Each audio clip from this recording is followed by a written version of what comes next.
Welcome to Behind the House, everybody. Here is the basement door. The only way to get in this door is to unlock it from the inside. So that's a problem. The other problem is this is very low. That door is less than 6 feet tall.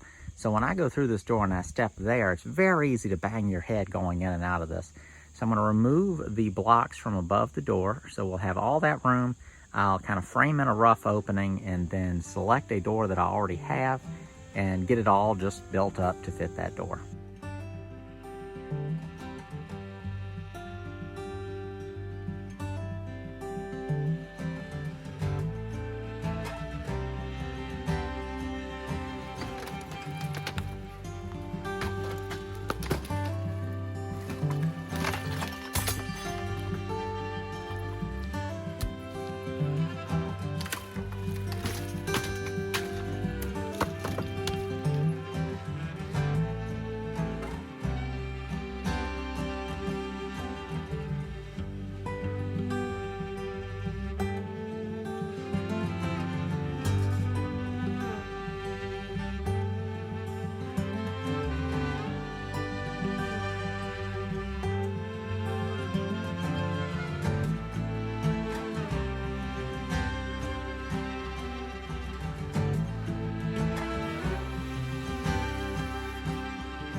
doors in. So that ends this project. I'm not going any further than what you see here.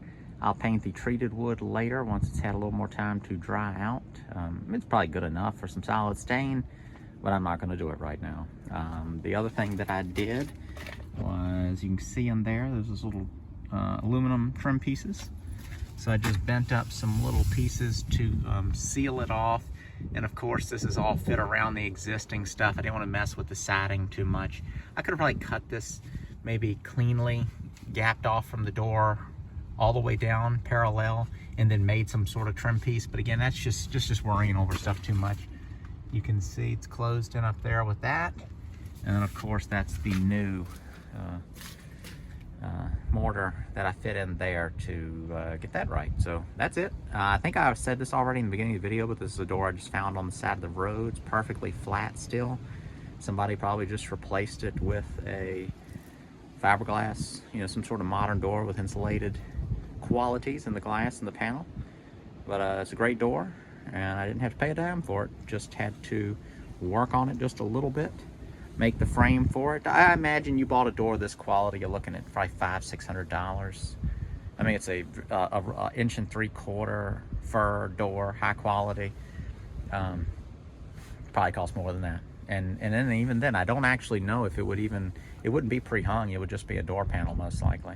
So it's coming out much less expensive. The door is in keeping. The inside I didn't paint again. It's just painted white with some of the paints kind of a little messed up, but you know, the whole walls in the basement aren't perfect either. So it kind of blends in, but I wanted the outside to be painted to be protect the door itself. I didn't worry too much. I just kind of painted all these, and then I just went back over them with a razor blade to clean it up. So that's it. Thank you all for watching. See you in the next one.